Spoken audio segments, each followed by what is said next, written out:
তোমাদেরকে অনেকবার বলেছি এটা কোনো মেয়ে না, এটা একটা ছেলে।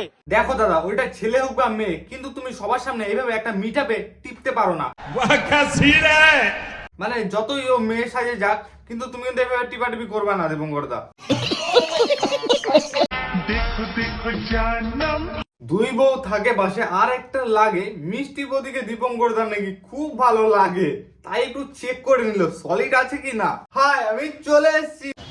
আর কোনো মেয়ের সাথে খারাপ ব্যবহার করা হয়নি, তারপরেও যারা বলছো না যে এটা মেয়ে, যদি প্রমাণ করতে পারো না, যে প্রমাণ করতে পারবা, আমি কথা দিলাম ভাই 5 লাখ টাকা ক্ষতিপূরণ দেবো। দেখো দাদা, এখন যদি তোমার 5 লাখ টাকার চক্করে যদি আমি যাই দেখতে যাই, তাহলে তো আমাকে থাপ্পড় মেরে সোজা করে দিবে। কারণ এখন ওকে দেখতে গেলে তো মানে কি বলবো, শালা শাড়ি শাড়ি খুলে মুলে দেখতে হবে বাল। আর ওইসব করার ক্ষমতা তো এখন কি বলবো বাল, ওর ভাতারেরই আছে, এখন একমাত্র ওর ভাতারই জানে যে ওটা মেয়ে না ছেলে। ঠিক বলেছো। দেখো দীপঙ্করদা, কোনো ছেলে যদি মেয়ে সাজে কোনো মিটআপে যায় আর তোমার সাথে যদি এভাবে জড়াজড়ি করে, তাই বলে তুমি টিপে দিবা? এটা কি ঠিক? একদমই ঠিক না দাদা। কারণ তুমি একটা বড় ক্রিয়েটার, এখন আমি যদি এটার বিষয়ে কিছু বলি তাহলে তোমার গার্লফ্রেন্ডের 4 হয়ে যাবে। আর যেটুকু বলছি আশা করি এটাতেই সকলের মজা লাগবে ভাই। তুমি একজন বড় ক্রিয়েটার বলে তুমি ছোট যারা ছেলে হয়ে মেয়ে সাজে ভিডিও বানায়, তাদেরকে তুমি এভাবে টিপে দিচ্ছ বাল। আরে বউটা আছে পাশে, একটু দেখো ঘেসে। আরে শালা দীপঙ্করদা, বলছি তোমার প্রত্যেকটা মিটআপ দেখছি আমি, কিন্তু বিশ্বাস করো এত নোংরা ভিডিও আমি আর দেখিনি তোমার কাছে আশা করিনি। পাশে তোমার সুমি বৌদিও থাকে, বৌদি হয় না ওইটা আবার তোমার 2 নাম্বার বউ, সেটা একমাত্র তুমিই জানো। কারণ তোমার 2টা বউ নিয়ে ঘুমাইতে ঘুমাইতে এখন অভ্যাস হয়ে গেছে। তুমি চাচ্ছ এখন মিষ্টি বৌদিকে, তাই তো? সেইটাও সম্ভব হবে দীপঙ্করদা, তুমি যদি তোমার বৌদিটাকে ডিভোর্স দিয়ে দাও। আরে বলছি ভাই, গাড়ির সামনের সিটটা আছে তো বসার জন্য, সেখানে বস। নাকি গরম লাগছে, নাকি মজা পাচ্ছিস, না নাকি সুশ্রুই পাচ্ছিস, কোনটা আমাকে একটু জানা পারলে। পিছনের সিটটাকে এইভাবে উচ্চা করে দিয়ে বসে থাকতে তো কেউ বলে নাই। সামনের সিটটা আছে, সেখানে বস। আর কেউ যদি চাও ওর পিছনের সিটটা ওকে জড়ায় ধরে বসতে চাও, তাহলে অবশ্যই কমেন্টে জানাও। একমাত্র সামনের সিটটা ফাঁকা আছে, কারণ পিছনে কাউকে বসতে দিবে না। জানোই তো, দেখছো কত বড় শরীর নিয়ে গাড়িটা চালাচ্ছে। বলছিলে ওরা এত টাকা ইনকাম করো, তাহলে কমসে কম একটা প্যান্ট তো কিনে নিতে পারতা। একটা ছেঁড়া ফাটা প্যান্ট পরে চলে আসছো, ওটাকে প্যান্ট বলে না কি বাল বলে সেটাও আমি জানি না ভাই, কিন্তু একটা প্যান্ট কিনতে পারতা কমসে কম। কারণ তোমার পাটা দেখা যাচ্ছে বহুত কমজোর লেগ পিস ভাই। ছোটবেলায় মনে পোলিও হয়ে গেছিল ভাই, ছুঁই খায় নাই, তাই এরকম ভাবে লেগ পিস দেখা যাচ্ছে। আরে ভাই, ওটাকে ঢাইকে আন, সাদা মালটা কালো হয়ে যাবে পরের দিন।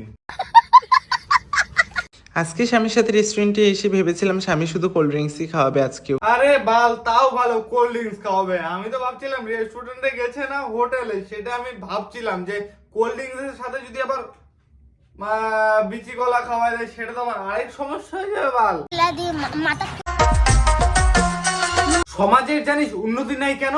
এই যে এইসব মেয়েদের জন্য নোংরা নোংরা ভিডিও দেখায়, আর আমাদের ছেলেদের কন্ট্রোল ওভার কন্ট্রোল হয়ে যায় বা লাস্ট ফিনিশিং পড়ে যায় সব জিনিস আমাদের। সালা এদেরকে নিয়ে কিছু বলতে গেলে মানে আমাদের আগে ভাবতে হয় যে এরা যদি কালকে থেকে ভিডিও না বানায়, তাহলে আমাদের ক্রমে দেখতে হবে।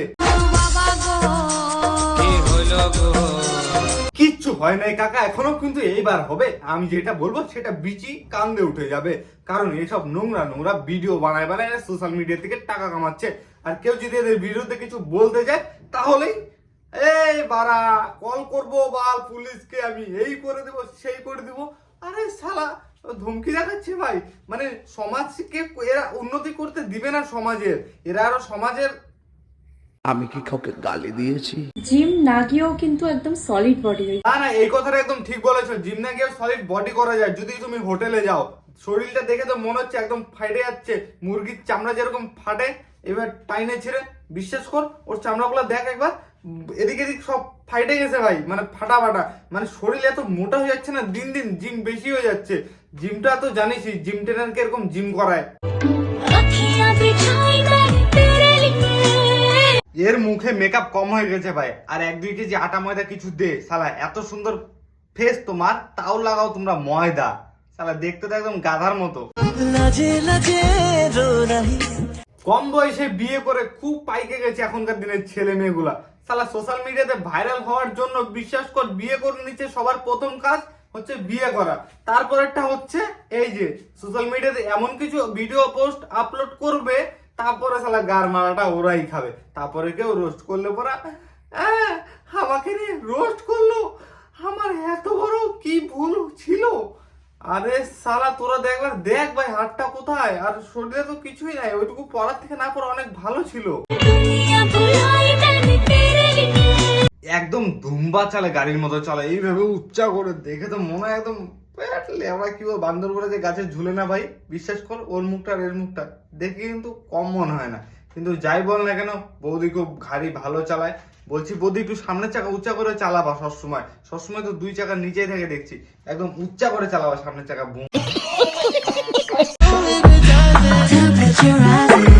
বলছি লেওরা এত ভারী গাড়িটা ওকে কে চালাতে দিচ্ছে ভাই, ওর গাড়িটা একটুখানি কেউ ঘুরায় দেয়, না হলে গাড়িটা ওর উপরে পড়লে বেচারি চাপা খায় মরবে পরে।